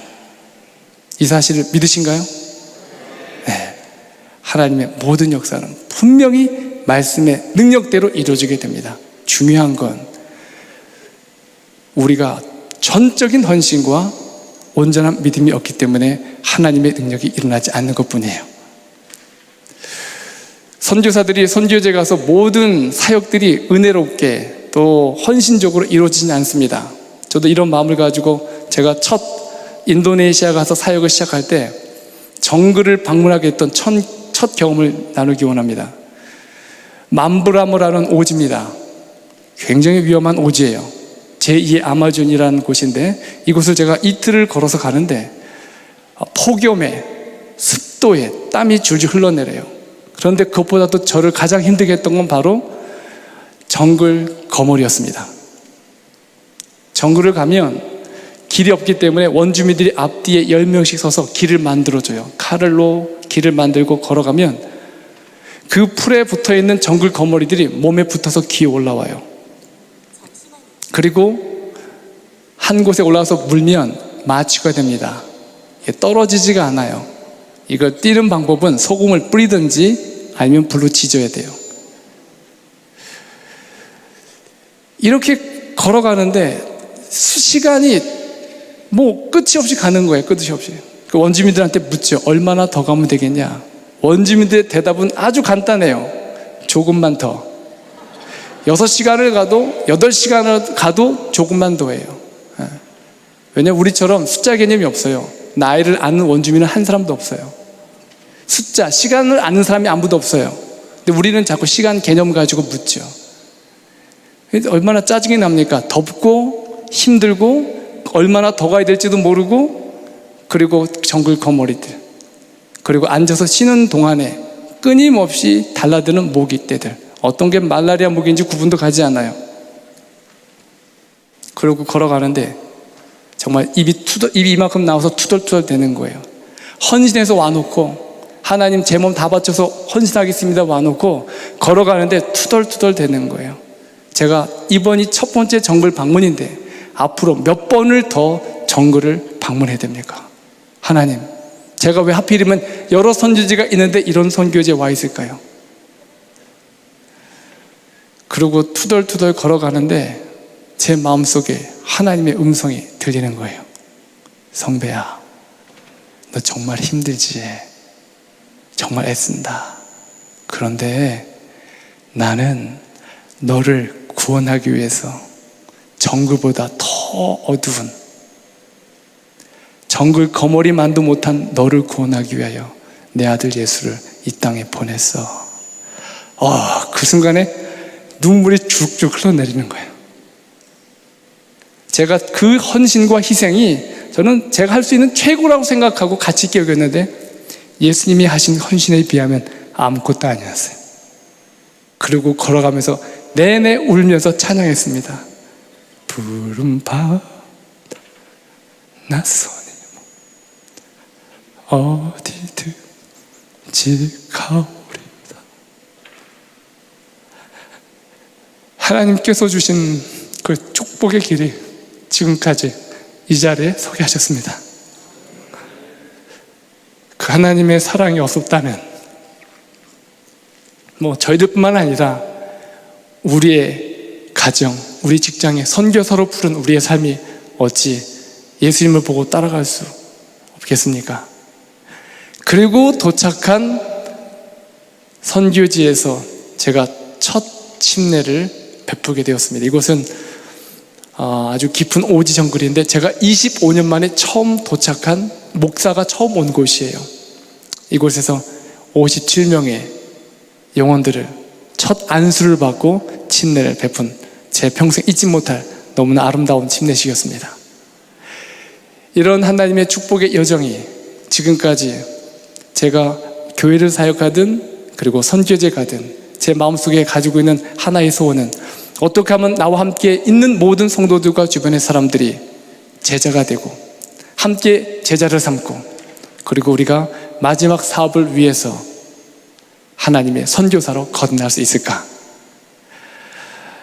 여러분, 복음의 역사 진행 과정을 살펴보면 복음은 서진해 왔습니다. 지리적으로 예루살렘에서 복음이 시작되고 소아시아, 유럽, 건너서 아메리카, 그리고 동남아시아, 그리고 다시 복음이 시작된 예루살렘으로 복음이 돌아가야 하는데 이 일을 장애하는 아주 중요한 지역이 있습니다. 장애하는 그 지역은 바로 1040 윈도우, 여러분 많이 들어보셨을 겁니다. 바로 인구의 50%가 거주하는 곳입니다. 힌두, 이슬람, 불교, 그리고 86%가 복음을 접하지 못한 곳이고 이 중에 16억이 모슬렘 인구예요. 바로 인도네시아는 모슬렘 국가 중에 인구가 가장 많은 나라이고 그리고 파키스탄은 두 번째 모슬렘 인구가 많은 나라입니다. 특히 파키스탄은 복음이 서진해 가는 지리적인 장소에 있어서 아주 중요한 선교적 위치에 있는데 그것은 바로 복음이 들어가는 서문입니다. 관문이에요. 그래서 파키스탄 옆에 이란, 이라크, 그리고 아프가니스탄이 있습니다. 상당히 도전적인 곳 중 하나입니다. 이 파키스탄은 97%가 무슬림입니다. 그리고 1%가 기독교고 세계 인구 5위 대국입니다. 그리고 IMF 위기에 있고 그런 나라이지만 하나님께서 14,000명의 재림 교인들을 허락하셨어요. 그리고 영상에서 보셨다시피 북한을 제외하고 세계 1위 기독교 폭력 국가입니다. 여성 인권은 최하위이고요. 그래서 여러분이 뉴스에서 보셔도 아시겠지만 명예살인이라고 들어보셨나요? 이 결혼은 사랑해서 하는 것이 아니라 부모들이 다 정략을 합니다. 그래서 결혼식 날 자기가 함께 살 사람을 처음 만나요. 옛날 우리 100년 전에 한국과 똑같죠. 그런데 이런 정략 결혼이 있음에도 불구하고 딸이 길에서 누구랑 만나 사귄다든지 사진을 찍어서 올린다든지 페이스북에 올라가든지 이러면 가족의 명예를 실추시켰다 그래서 형제들이나 부모들이 그 딸을 살해해요. 이걸 일컬어 명예살인이라고 그러는데 매년에 한 1000명 정도 죽습니다. 이런 명예살인이 있는 여성 인권이 최하위인 국가입니다. 감사하게도 하나님께서 이곳에 삼육대학교를 세워주셨습니다. 100여 년 전에 세워주셨고 저희 삼육대학교 안에는 유치원부터 초중고 대학교가 있습니다. 850여 명의 학생들이 수학을 하고 있고 그 중에 75%가 타 기독교 학생들이에요. 그러니까 저희는 가만히만 있어도 타 기독교 성도들이 자기 자녀들을 신앙으로 키우기 위해서 저희 학교로 보내요. 그러니 이 학생들만 잘 훈련시켜서 제자를 삼아서 보내면 저희들은 우리가 할 수 없는 더 큰 일들을 할 수 있는 곳이에요. 그래서 이런 아주 중요한 선교적인 동력을 가져야 할 그런 삼육대학교입니다. 제가 이곳에 부름을 받고 파키스탄으로 가기 전에 파키스탄이 어떤 나라인지를 제가 알고 싶었어요. 그래서 인터넷을 검색을 했더니 이런 뉴스가 나왔습니다. 2014년 11월이었습니다. 샤마와 샤자드 부부가 있었는데 이 부부가 유일한 기독교인이었습니다. 한 마을의 유일한 기독교. 그런데 신성 모독죄에 누명을 씌워서 이 부부를 산채로 화형시켰어요. 당시 아내는 임신 6개월인 상태였습니다. 임신 6개월. 그리고 난 후에 남겨진 세 자녀들입니다. 부모가 신성 모독죄에 연루가 되면 자녀들도 연좌죄에 걸립니다. 예전에 아칸 같은 경우 가족들이 잘못하면 모두 몰살시켰잖아요. 같은 법칙이 적용이 돼요. 그래서 아이들의 안전을 위해서 신변 보호를 위해서 NGO 단체가 와서 이 3명의 아이들을 돌보고 있었습니다. 그래서 제가 이런 상황을 알고 난 후 2년 후에 선교제 간 2년 후에 NGO 단체가 저희 캠퍼스를 찾아왔어요. 그리고 한 학생을 소개합니다. 목사님, 이 아이의 부모가 샤마와 샤자드입니다. 제가 그 내용 뉴스에서 봤습니다. 이 아이들의 안전을 위해서 몇 년 동안 NGO 단체에서 보호 관찰, 안전을 위해서 데리고 있었는데 이제 아이가 10살이 됐는데 초등학교를 갈 수가 없는 거예요.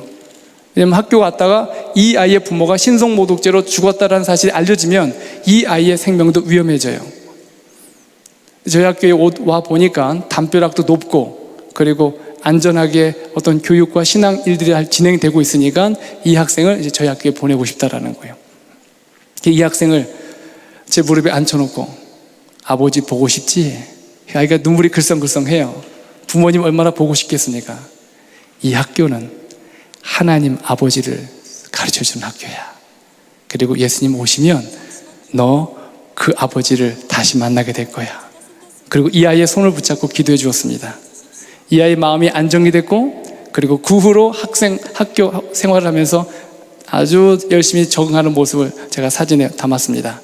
음악 수업, 그리고 영어 수업, 그리고 이 학생이 입학한 지 한 달 지나고 난 후에 저희들이 문지환 목사님을 모시고 기도주의를 진행했는데 그때 주제가 팔로미였어요. 예수의 제자가 제자. 이 아이가 맨 앞에서 열심히 설교를 듣더니 마지막 목사님이 호소하는데 누가 이 파키스탄을 위해서 제자로 선교사로 자기 자신을 드리겠는가? 그때 이 아이가 앞으로 뛰어나온 거예요. 비록 자기의 부모는 신성모독죄로 잃었지만 그 아이의 아픈 트라우마, 상처를 예수 그리스도가 치유하고 있었어요. 그리고 그 나라를 위하여 선교사로 자기 자신을 드리겠다는 이 아이의 결심을 보면서 하나님이 이 아이의 마음을 치유하고 있음을 제가 확인하게 됐어요. 어떤 한 부모님이 아이 셋을 데리고 왔는데 이 3명 다 입학시키고 싶다는 것입니다. 제가 저희 학생들이 이 학교에 들어오려면 거의 한 기숙사비 이거 다 포함하면 한 $50 정도 되거든요. 그래서 3명이면 $150. 아니 도대체 무슨 직업을 하길래 이 아이 3명을 다 입학시키기 원하느냐? 트럭 조수래요. 트럭 조수면 한 $100 받거든요. 그러면 월급으로 해결이 되지 않는 거예요. 그래서 제가 이분한테 이 아이들 맡기고 갈 생각하지 마라. 대책을 세워라. 이분이 아무 대답도 못해요. 그럼 사는 이야기가 목사님, 우리 둘째 아이를 학교를 보냈는데 공립학교죠. 공립학교에 가면 하루에 2시간씩 모슬렘 수업을 배워야 돼요. 종교 수업 하나, 그리고 또 1시간은 코란을 외워야 됩니다. 이 아이들이, 우리 기독교 자녀들이 이런 학교에 가면 모슬렘 종교에 노출이 되는 거예요. 근데 이 아이가 학교를 갔는데 친구들이 유일하게 기독교 학생이 하나 있으니까 괴롭히는 거예요. 그러다가 놀다가 아이의 팔을 부러뜨렸어요. 근데 이 아이가 돌아와서 회복이 된 후에 다시 학교를 갔는데 너 또 왔네? 그리고 그 팔을 또 부러뜨렸어요. 이 아이가 겁이 나서 학교를 못 가는 거예요. 부모님이 가서 선생님한테 이런 상황을 말씀드렸더니 선생님 하시는 말씀이 부모님, 아이를 다른 데로 전학시키시죠. 이게 답이었어요. 그래서 이 아이들이 학교를 못 가고 집에 있다가 저희 학교 소식을 듣고 데리고 온 거예요. 대책 없이. 감사하게도 이 아이를 위해서 또 도와주시는 분이 생겨가지고 아주 아이들이 행복한 마음으로 지금 학교 생활하고 있습니다. 이런 학교에 제가 처음 도착했을 때 정말 많은 충격과 도전을 받게 되었습니다. 학교에 갔는데 이 아이들이 위켄드 되면 집에 가야 되잖아요. 그런데 초등학교 1학년 아이들도 학교에 한 20여 명이 남아 있는 거예요. 왜 집에 안 가냐? 그랬더니 집이 멀어요. 한 1200km 떨어져 있어요. 그러니까 부모님이 아이의 신앙을 위해서 이 학교에 데려다 놓고 그리고 방학 때 데리러 오는 거예요. 그러니까 초등학교 1학년이 그러고 보내고 있더라고요. 그러나 그 아이들이 적어도 신앙 안에서 하나님을 포기하지 않고 예수 그리스도의 믿음을 가질 수 있도록 그 일을 위해서 헌신하고 고민하는 부모들의 열망을 저희들의 마음에 품고 이 학교에서 사역을 하고 있습니다. 처음 제가 파키스탄 삼육대학에 도착했을 때 직원들에게 물었습니다. 이 학교에서 전도회를 언제 시작했었냐? 언제 해봤었냐? 그랬더니 하는 얘기가 12년 전에 전도회를 했다라는 거예요. 12년 전에. 그래서 제가 이 파키스탄 삼육대학이 정말 파키스탄의 예루살렘이 되고자 하는 마음을 가지고 우리가 전도회를 한번 기획해보자. 그리고 전도회를 진행하게 됐습니다. 진행하기 전에 목표를 세우는데 직원들한테 물었죠. 자, 우리가 몇 명 목표로 이번 전도회를 진행할까? 직원들이 대답하기 10명, 20명, 맥시멈이 30명까지 나왔어요. 근데 제가 이런 전도회를 기획하면 저도 기도하고 목표를 세웠지 않겠습니까? 그래서 내 목표가 있는데 들어보겠느냐고. 목사님은 몇 명 이번에 목표를 세우십니까? 제가 우리가 150명을 하나님께 드려보자. 다 저를 쳐다보더니 고개를 끄덕끄덕 거려요. 그래서 의지가 있나 보다 싶었어요. 할 수 있겠냐? 그랬더니 다 아멘해요. 근데 파키스탄의 문화는 지도자가 말하면 무조건 예스를 해야 돼요. 싫어도 무조건 예스예요. 그걸 믿고 일했다가는 일이 아무것도 안 돼요. 그래서 저는 전도회가 잘 진행될 거라 생각하고 추진했는데 전도회 시작 전까지 준비되는 구도자가 하나도 없는 거예요. 보니까 파키스탄의 문화를 제가 몰랐던 거죠. 그래서 이거 정말 이 허언장담만 한 사람밖에 되지 않는 것 같아서 제가 신속하게 저를 위해서 기도하는 중보 기도팀들이 있습니다. 저는 중보 기도의 사역을 믿어요. 우리 목사님 얘기하신 것처럼 세상을 움직이는 건 여러분의 중보 기도예요. 제가 그분들에게 문자를 보냈습니다. 150명 목표를 놓고 전도회를 준비합니다. 이를 위해서 기도해 주십시오. 그리고 약 300여 명이 중보 기도를 시작했습니다. 한국에 문자를 쫙 보내고 다들 기도하겠습니다 그러는 거예요. 그리고 전도회를 시작하는데 첫날 850명이 왔어요. 운동장에 텐트를 쳐놓고 그리고 의자를 깔아놓고 했는데 850명이 왔는데 850명이 왔으니 얼마나 감사합니까? 그런데 이 중에서 150명의 영혼이 나올까 의문이 되는 거예요. 그리고 첫 집회가 마치고 기도회를 진행하는데 기도가 필요하신 분들 앞으로 나오십시오 했더니 이렇게 쭉 나왔어요. 그래서 한 분 한 분씩 놓고 기도를 하는데 중간에 왔을 때 한 여인의 머리에 손을 얹고 기도하는데 몸을 부르부르 떠는 거예요. 그 뒤로 넘어졌어요. 그리고 마치 물에서 건져낸 물고기가 팔딱팔딱 뛰듯이 몸이 바다닥 떠는 거예요. 뭔가 이상했어요. 그리고 그분을 위해서 기도하는데 비명을 지르고 전도회장이 아수라장이 됐어요. 아수라장이 귀신이 들어간 거예요. 전도회 중에 귀신이 들어갔어요. 얼마나 난감하든지 20분 정도를 정말 힘을 다해서 예수의 이름으로 기도를 했는데 정말 하나님께서 역사하셔가지고 이 여인의 몸에 있던 귀신이 나갔어요. 회복이 됐어요. 그리고 집에 돌아왔는데 참 전도회장 갔더니 귀신 들어오더라. 이거 누가 오겠습니까? 전도회. 근데 그분만이 아니라 다른 남성분 한 분도 전도회장 밖에 서 있다가 귀신이 들어간 걸 또 듣게 됐어요. 이거 무슨 전도회장이 아니라 귀신 모이는 집합장소가 된 거예요. 이런 마음의 부담을 가지고 있었는데 다음날 전도회를 시작하는데 2,000명이 모인 거예요. 사람들이 소문을 듣고 모이면서 그리고 난 안식일에 157명이 결심을 하고 침례를 받게 됐어요. 하나님의 놀라운 역사를 보면서 합회 임원들, 연합회 임원들이 이 상황을 보면서 된다, 우리도 하자, 이런 마음을 가지고 지금 파키스탄에서는 여러 목회자들과 그리고 임원들이 함께 영혼 구원 사업을 위해서 최선을 다하고 있습니다. 문제는 우리가 안 된다고 하는 생각 때문에 일이 안 되는 거죠. 저는 이 사건 이후로 이제 무엇보다도 어떤 학교 운영도 중요하고 그리고 재정적인 서포트도 중요하지만 제가 제일 크게 관심 갖는 건 바로 제자 삼는 일이었습니다. 그래서 문화를 조금 적응하고 난 후에 2년 반 후부터 6명만 데리고 제가 제자 훈련을 시작했습니다. 그리고 이 시작된 제자 훈련을 통해서 끊임없이 진행되면서 이 제자 훈련이 확장돼 가는데, 지금은 이 청년들과 교사들 통해서 제자들이 다음 페이지 보여주십시오. 그래서 제가 오기 한 2달 전에 제자 훈련 컨벤션을 했는데 제자가 제자를 남는 사역을 제가 보게 됐어요.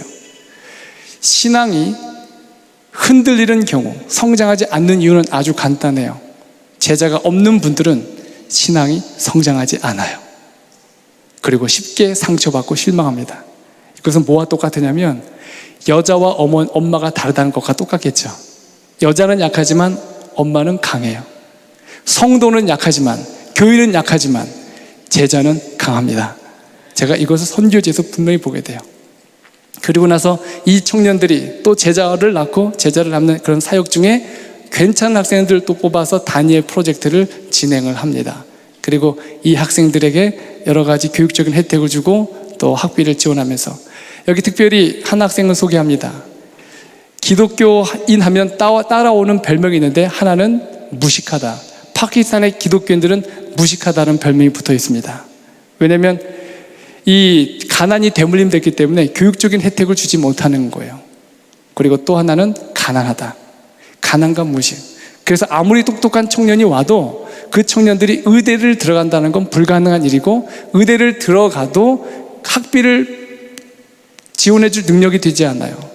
그래서 파키스탄에 재림병원이 있지만 이 재림병원에는 재림교회 의사가 없습니다. 수술할 수 있는 의사가. 그래서 모슬렘 사람들, 의사들을 저희들이 고용을 해요.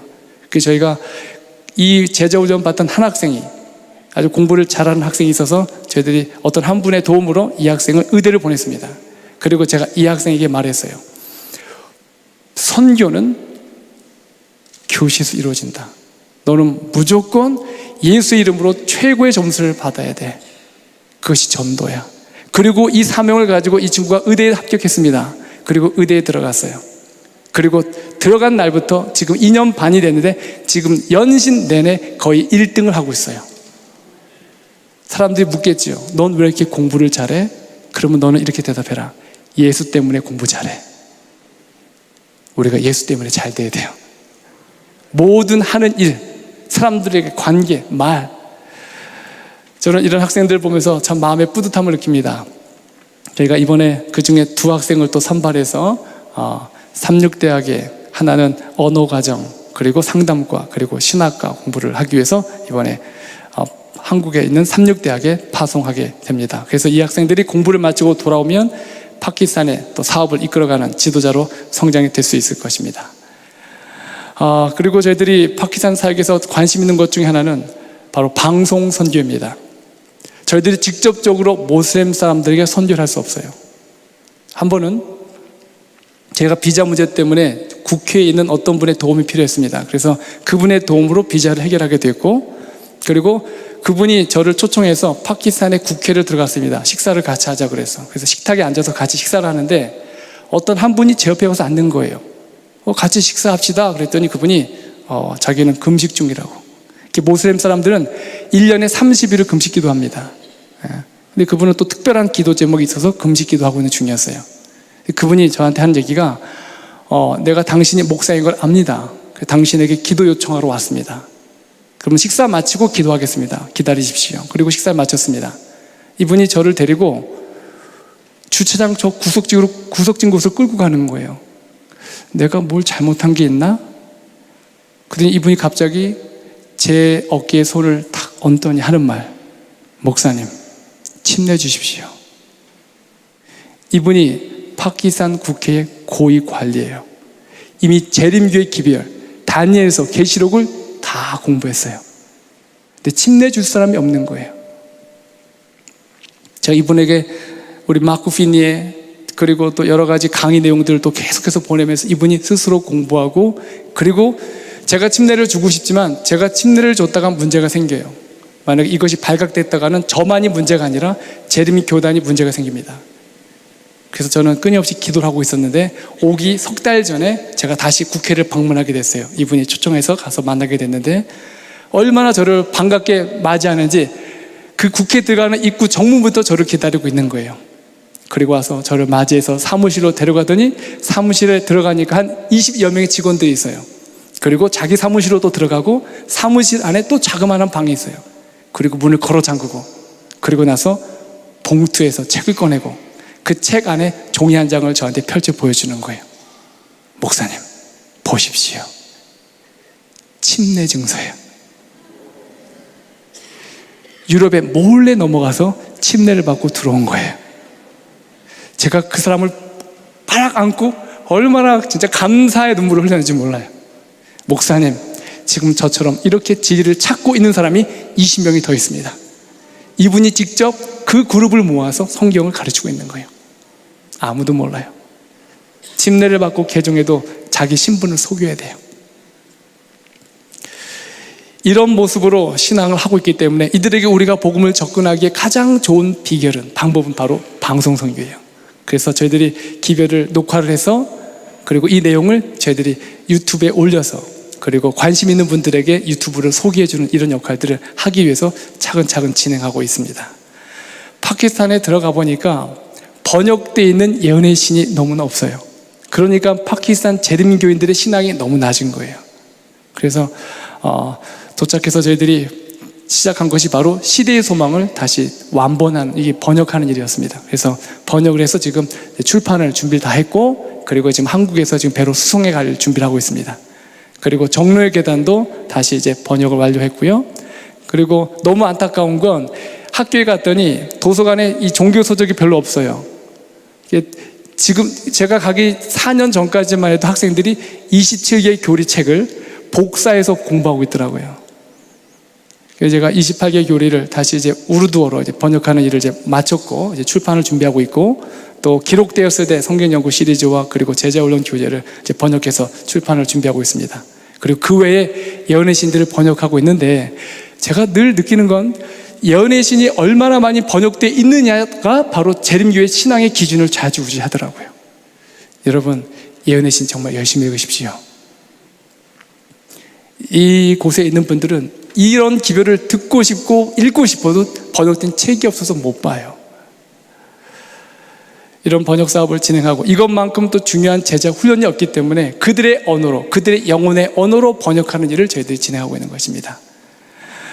파키스탄에 도착을 했더니 큰 문제는 신학과를 졸업했는데도 불구하고 채용이 되지 않는 거예요. 다음 장 보여주십시오.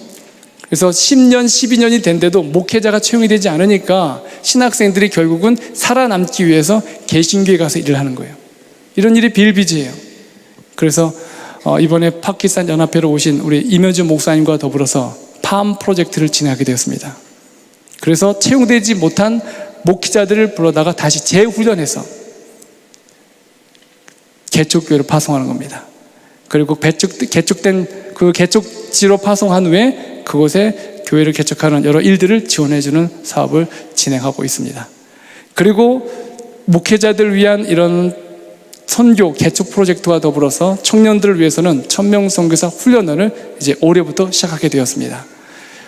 저희들이 목회자를 개척지로 파송하고 나면 교회 개척이 쉽지 않습니다. 상당히 위험하고 또 어떤 지원 체계가 제대로 되어 있지 않기 때문에 혼자 외롭게 사역하는 것이 쉽지 않기 때문에 이렇게 1000명 선교사 훈련에서 훈련받은 청년들을 2명을 또 함께 파송합니다. 그러면 목회자와 청년들이 함께 더불어서 교회 사역을 개척하고 있는 겁니다. 대표적인 한 선교지를 소개하면 그것은 바로 카나왈이라는 곳입니다. 카나왈은 1997년 모슬렘 폭도들에 의해서 12교회가 불탔고 그리고 800가정이 불탔습니다. 그리고 2000여 권의 성경책이 폭도들에 의해서 불태워졌어요. 아주 굉장히 큰 사건이었습니다. 이곳에 저희들이 목회자를 파송했고 그리고 2명의 선교사들을 함께 보냈습니다. 지금 목회자가 머물고 있는 집에서 약 한 40여 명의 성도들이 새롭게 모여서 예배를 시작하고 있는 모습입니다. 이런 식으로 저희들이 이제 교회 사역을 개척을 탑 목회자들과 더불어 우리의 컴파스 선교사들과 더불어 이 일을 진행하고 있습니다. 이 일을 위해서 여러분 기도를 많이 해주십시오. 최근에 저희들이 고지라라는 지역을 방문했습니다. 어떤 분의 연락을 받고 제가 급하게 이곳을 방문했습니다. 이곳은 모슬렘도 있지만 또 한 지역에는 천주교인들이 모이는 곳이에요. 그런데 이곳에 알마스라는 사람이 있는데 이 사람이 천주교의 목사님 아들입니다. 이 천주교의 목사님은 약 20교회의 천주교를 돌보고 있는 아주 수장 목사님이셨어요. 그런데 그 아들이 성경 공부를 하면서 스스로 공부하다가 느낀 게 우상을 숭배하는 것은 성경에 위배된다는 사실을 깨닫게 된 거예요. 그래서 자기가 믿음이 약한가 싶어가지고 돈을 모아서 로마 바티칸을 방문해서 교황을 한번 얼굴 보고 싶어가지고 이제 로마까지 갔습니다. 가서 보니까 바티칸에 있는 모든 건물 양식들이 다 우상 숭배인 거예요. 그리고 난 후에 돌아와서 집에 있는 마리아 신상을 망치로 다 때려 부셨어요. 그리고 더 이상 천주교 신앙을 하지 않겠다라고 선언하고 난 후에 혼자 집에서 예배를 드리던 중에 온라인을 통해서 오스트리아에 있는 한 평신도 장로에 의해서 채팅을 하게 됐어요. 안식일이 토요일이냐 일요일이냐. 결국 이분이 안식일이 토요일이라는 사실을 깨닫고 난 후에 재림신앙을 받아들이게 된 거예요. 그리고 3년 전에 재림신앙을 받아들이고 난 후에 자기 집 옥상에다가 바로 이 성경연구 센터를 만들었습니다. 약 한 30여 명의 청년들, 장년들이 모여서 이분이 재림교회 기별을 전하는데 이분은 침례도 받지 않았어요. 그리고 재림교회 가본 적도 없어요. 단 하나, 재림교회라는 교회가 있고 이 재림교회가 진리를 전하고 있다는 사실을 알고 있어요. 그래서 있는 그대로 자기 스스로 연구하고 배우고 깨달은 모든 것들을 자기 주변의 사람들에게 전하고 있는 거예요. 제가 너무 충격을 받고 어떻게 이런 신앙을 지금까지 유지하고 있었을까? 물론 주변 사람들의 핍박도 있었고 그리고 배척도 있었습니다. 제가 이 지역을 방문했더니 한 15평 되는 그 자그마한 방에 80여 명이 모여 있는 거예요. 온도는 43도였어요. 좁은 곳에 딱 모여가지고 성경책을 펴놓고 진리 하나하나를 다 듣기 위해서 얼마나 땀을 흘리며 진지하게 듣는지 너무나 큰 감동을 받았어요. 그리고 제가 이 부부를 그 다음 안식일 저희 파키스탄 삼육대학으로 초대했습니다. 그리고 이분이 처음 안식일 예배를 참여하게 된 거예요. 시작부터 끝까지 눈물을 펑펑 흘려요. 이제 나는 혼자가 아니구나. 제가 이분한테 이런 얘기 했습니다. 당신 뒤에는 당신을 위해서 기도하는 전 세계 우리 재림 성도들이 있습니다. 우리는 한 가족입니다. 그랬더니 그분이 이렇게 자기의 신앙 고백을, 그 결심을 얘기했습니다. 목사님, 저희 고지라 지역에 아직도 20교회 교회가, 우리 아버지가 섬겼던 교회가 있습니다. 제가 그 교회를 돌면서 제7일 안식일 예수 재림교회 진리를 전하기 위해서 내 생명을 다 걸겠습니다. 그리고 그 석 달 기간 동안에 이분은 성경연구, SD의 성경연구센터를 2개나 더 개척을 했어요. 그리고 3주 전에 자기를 그렇게 핍박하던 천주교의 목사가 안식일 기별을 받아들였다는 소식을 받게 됐어요. 우리가 안 하니까 돌들이 소리 지르잖아요. 저는 이제 복음 선교, 제자를 삼는 선교와 그리고 교육 선교, 나아가서 이제 의료 선교를 이제 준비하고 있습니다. 이제 간호학과 건축을 위해서 준비하고 있고, 이렇게 훈련된 청년들을 저희들이 의료 선교로 잘 무장시켜서, 모슬렘 선교하기 위해서는 의료 선교만큼 중요한 게 없습니다. 거의 대부분의 모슬렘 사람들이 당뇨와 그리고 혈액 질환이 있어요. 그런데 우리가 알고 있는 이 건강 기별을 조금만 그들에게 적용만 시켜줘도 놀라운 변화가 있을 수 있거든요. 그래서 저희들은 올해부터 저희들이 기도하면서 추진하고 있는 것이 바로 간호학과입니다. 그래서 여러분들이 혹시 은퇴하고 간호학을 공부하시거나 하신 분들 중에 봉사 있는 분이 있으면 언제든지 오십시오. 저희들이 또 환영합니다.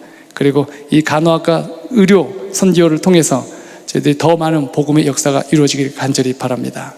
그리고 저희들이 오후에는 또 여러분과 함께 더불어서 기적이 상식이 되는 그런 삶이 여러분의 가정과 교회에서 어떻게 이루어질 수 있는지 함께 나누는 시간을 갖고자 합니다. 여러분, 선교제의 소식과 또 이런 일들을 들어주셔서 감사하고, 그리고 늘 선교지를 위해서 기도해 주시는 여러분이 있기 때문에 저희 선교사들이 힘과 용기를 얻고 봉사하고 있습니다. 기도, 이 기도만큼 중요한 일이 없는 것 같아요. 늘 기도해 주신 여러분들 감사드리며 짧은 선교지 보고를 마치겠습니다. 감사합니다.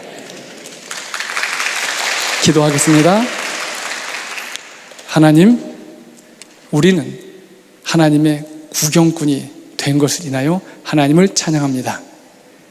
하나님이 계획하신 일, 그리고 하나님이 하실 일, 그 짜여진 각본 위에 우리가 참여할 수 있는 특권을 주셨사오니 아버지, 초대교회에 있었던 놀라운 성령의 역사가 재림 전에 있을 늦은빛 성령을 통하여 우리 안에 다시 한번 똑같은 사역이, 똑같은 일들이 이루어질 수 있도록 우리를 축복해 주시옵소서.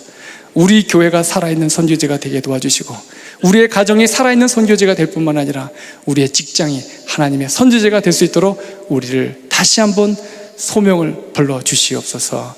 예수님의 이름으로 간절히 기도드리옵나이다.